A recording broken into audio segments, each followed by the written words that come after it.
Senator Scullion. President, I'd like to start by commending the Minister on his first decision in this regard. It was a good decision, easy to understand. We've identified 11 abattoirs and processing facilities in Indonesia, and he was able to dictate that no Australian animals would be able to go to those abattoirs. Now, something happened in that interim, and some would say, well, it might be an email chain, it might be all sorts of pressures, but it wasn't seen to be tough enough. So we just roll out a highly politicised decision, so it seemed to be good enough, that we'll now put a ban on the trade. And, Mr Acting Deputy President, one needs to understand the impacts of farmers and families, stock contractors, helicopters, services, fine pilots and fine services, the Milton Joneses, the John Armstrongs of the world, the feed and pellet producers, truck companies.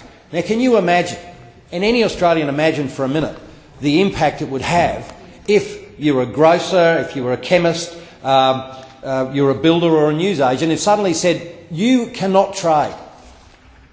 You cannot trade. You can continue to do whatever you like, but you can't sell your product. And by the way, we're not actually giving you an answer about when that will start again, so you have some sort of a plan. Now, the only thing that's happening in North Australia that's consistent is that bills need to be paid, and the banks are going to need their pound of flesh, and rightly so, every month. Now, if to just perhaps humanise this, we've been talking a lot about animal welfare, and there's none on this side of the House that would accept that an Australian animal should be treated in any way differently overseas than it should do here. Colin Fink runs a family-operated feed mill at Tortilla Flats to south of Darwin. Now, he's grown, harvested and carted 3,000 tonnes of hay this year at a cost of $120 a tonne. He doesn't have a market to it. So he's just processed 160,000 tonnes of pellets to supply 3 live cattle boats, but the contracts have stopped, so no payments or prospects for this feed. He's laid off 4 staff last week. When all the hay is in, we'll lay off another 3 staff, including his own son, who works in the business. Colin spent 8 years building this business and says if this lasts for a few more weeks, he's going to have to shut down. The mill and the hay property will be vastly devalued if this continues, so no one's going to buy the feed mill, certainly with no market. Now, Mr Acting Deputy President, they're the sorts of emails and they're the sorts of stories that I'm striking, and I have dozens and dozens of people who are literally going to the wall. But I just would like to touch on the impact of animal welfare by this decision to have a ban. People need to understand, Mr Acting Deputy President, that north of Australia, the Bos Indicus stock across North Australia are fundamentally a breeding stock.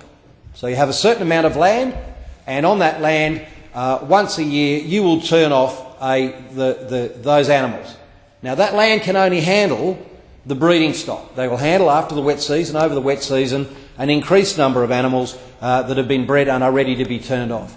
But to then be asked to keep those animals on this country for a longer period of time is going to have a devastating effect both on the rangelands, the country, the environment, as well as the animals.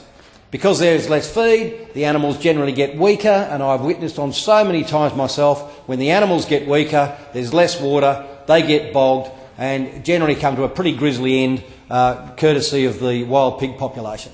It's a pretty grim circumstance, and this could all have been avoided. The Minister stood up here today and said, look, we need to have a process, that it's through trained process, all has to be accredited.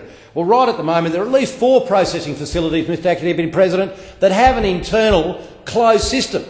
They know the animals that leave Australia. They leave Australia in a perfectly functional vessel that has now set the world standards, to a perfectly functional feedlot that meets world standards, to a perfectly functioning slaughterhouse that wasn't seen on 4 corners, that meets and exceeds international standards.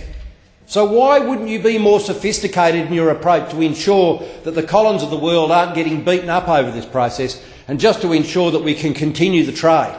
There is a legitimate trade that is going to legitimate processes. Everyone acknowledges that those processes now do need to expand to take up the remainder of the trade.